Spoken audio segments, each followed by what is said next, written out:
बिस्मिल्लाहिर्रहमानिर्रहीम, अस्सलाम वालेकुम। मैं हूं मखदूम शहाबुद्दीन और आप देख रहे हैं सीधी खबर। 16 जुलाई 2025 बुध का दिन, अहम तरीन सियासी डेवलपमेंट्स। एक जानिब तो इमरान खान और बुशरा बीबी के हवाले से फौजी जराए ने क्या कहा है, ये बहुत इंपॉर्टेंट डिटेल्स हैं जो आपके सामने रखनी है। इमरान खान की हमशीरा अलीमा खान ने इमरान खान की तरफ से दी गई सख्त तरीन हिदायत जो अडियाला जेल से कल दी गई, उनके हवाले से भी आगाह किया है, जो कि आज जारी की गई हैं कि यह सब कुछ Pakistan Tehreek Insaf in the coming days करने जा रही है। साथ ही साथ नाज़रीन किराम, हुकूमत के खिलाफ एक और बगावत उठ खड़ी हुई है और रेहाम खान साहिबा, जिन्होंने अपनी सियासी जमात का ऐलान किया, सियासी जमात का ऐलान करते ही रेहाम खान साहिबा के साथ जो हुआ है और इस वक्त जो सोशल मीडिया पर जेरे बहस है, वो बड़ा इंटरेस्टिंग है और बहुत से क्वेश्चंस भी रेज हो रहे हैं रेहाम खान साहब की इस पॉलिटिकल पार्टी के लॉन्च पर। इस पर बात करना भी जरूरी है, लेकिन आगाज में मैं एक खबर आपके सामने रखना चाहता हूं और ये बड़ी तकलीफ दे एक तस्वीर है जो मेरे सामने से गुजरी और जिस पर बात करना बहुत जरूरी है। पाकिस्तान की मायानाज और सीनियर एंकर पर्सन हैं जी जैस्मीन मंजूर साहिबा। इन्होंने साबिक शौहर पर तशद्दुद का इल्जाम लगाते हुए अपनी कुछ तस्वीर भी शेयर की। जैस्मीन मंजूर ने अपने ट्विटर अकाउंट पर मोबाइल गैलरी का स्क्रीनशॉट शेयर किया जिसमें उनकी आंख पर सूजन जो है वो दिखाई दे रही है। जैस्मीन ने लिखा कि ये मैं हूं, ये मेरी कहानी है, मेरी जिंदगी पुरतशद्दुद आदमी ने तबाह कर दी और मैं अपना इंसाफ अपने अल्लाह पर छोड़ती हूं। उन्होंने एक और ट्वीट में शौहर की हिमायत करने वालों के लिए लिखा कि ये उन लोगों के लिए है जिन्होंने एक मुजरिम की तरफदारी की, ये मेरे साबिक शौहर का दिया गया तोहफा है। एक और पोस्ट में जैस्मीन ने कहा कि ये किसी के साथ भी हो सकता है, घर महफूज होने के बावजूद दुनिया में कोई महफूज नहीं है। सबसे खतरनाक इस दुनिया में वो लोग हैं जिन पर आप आंखें बंद करके भरोसा करते हैं।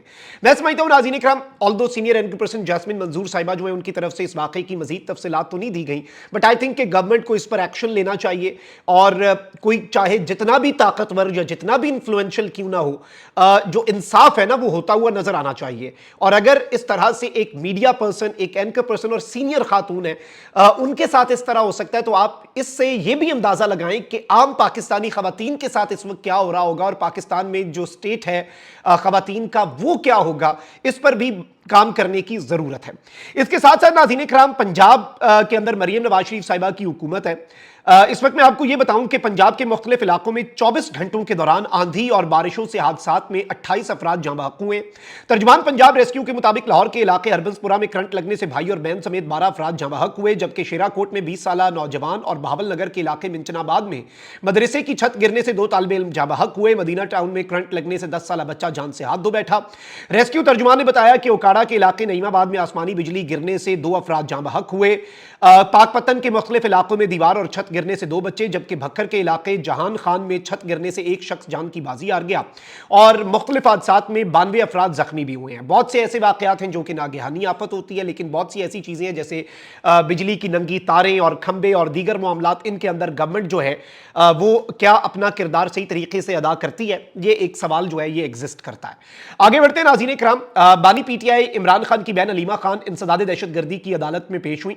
उन्होंने इस पेशी के बाद गुफ्तगू में कहा कि इमरान खान की जिंदगी खतरे में है और इसके लिए अब हम सुप्रीम कोर्ट जाएंगे। कल इमरान खान साहब की बहन अलीमा खान ने कहा कि उन्होंने नाम लेकर कहा कि जी ये जिम्मेदार होगी शख्सियत, उन्होंने एस्टैब्लिशमेंट की जो टॉप शख्सियत है उनका नाम ले लिया।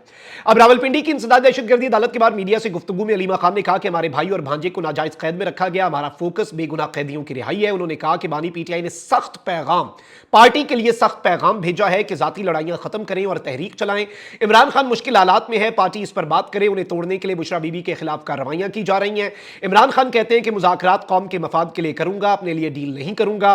अलीमा खान ने मजीद कहा कि बानी पीटीआई इमरान खान की जिंदगी खतरे में है, हम सुप्रीम कोर्ट में जाएंगे। अखबारात और टीवी बंद करके उनको कैद तन्हाई में डाला गया। जेल सुप्रिटेंडेंट झूठे हैं, मेरा भाई झूठ नहीं बोलता। मरियम नवाज ने इमरान खान पर जुल्म कराने के लिए इस सुप्रिटेंडेंट को भेजा है, ये अलीमा खान साहिबा ने कहा। ऑल्दो सुप्रिटेंडेंट जो है वो कल उन्होंने एक एलामिया जारी किया प्रेस रिलीज के जी इमरान खान को तमाम तर फैसिलिटीज जो है जो जेल में उनकी बनती हैं वो मिल रही हैं। ये मौकफ तो था सुप्रिटेंडेंट अडियाला जेल का।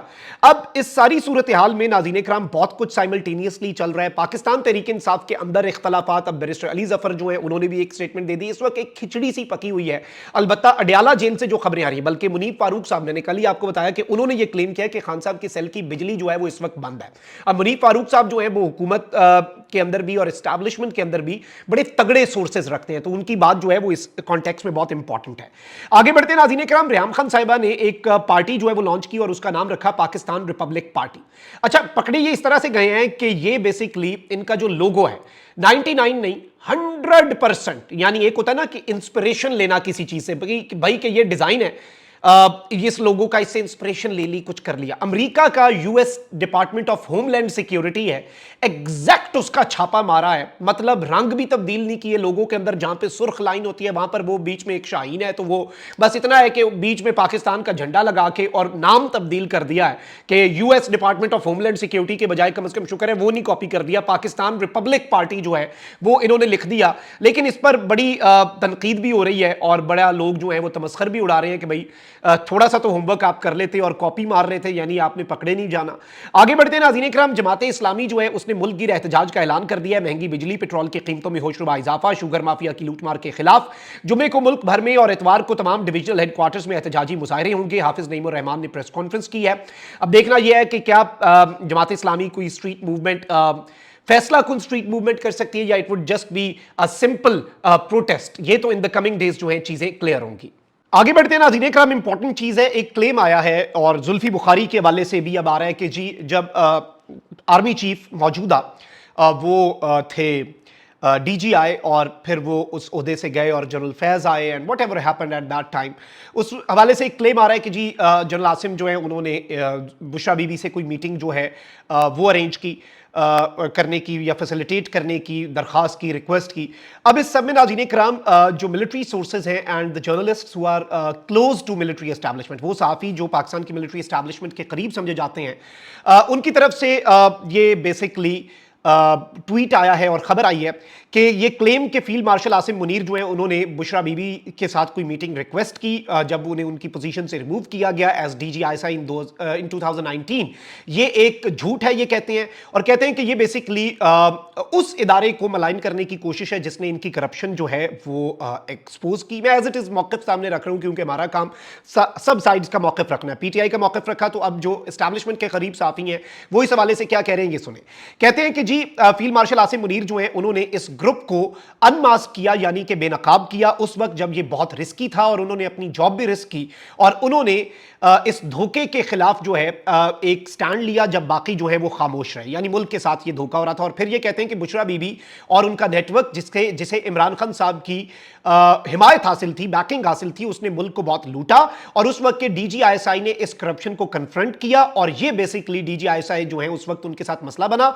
अब ये कहते हैं कि जी इसमें यह कहा जा रहा है कि जी भारतीय और जो दीगर लॉबीज हैं वो भी इस नैरेटिव को सपोर्ट कर रही हैं कि उनके नेशन जो है वो फील्ड मार्शल आसिम मुनीर जो है उनके साथ खड़ा है, और ये बेसिकली जो मिलिट्री सोर्सेज के करीब समझे जाने वाले और एस्टैब्लिशमेंट के करीब समझे जाने वाले जर्नलिस्ट हैं, उन्होंने ये मौक़िफ़ दिया है। जुल्फी बुखारी ने एक खिताब जो किया है अमेरिका के अंदर कमेटी के अंदर, वो भी बहुत ज़्यादा इंपॉर्टेंट है क्योंकि इससे भी एक चीज़ हमें समझ लगती है कि बहुत आगे बढ़ चुका है मामला। अलबत्ता मैं आपको ये बताऊँ कहा यह जा रहा है, क्लेम्स ये आ रहे हैं कि जी जुल्फी बुखारी की ये जो ब्रीफिंग है ये रुकवाने के लिए पीटीआई के अंदर से भी बहुत से लोगों ने कोशिशें की और उन्हें कहा कि आप ये ब्रीफिंग ना दें।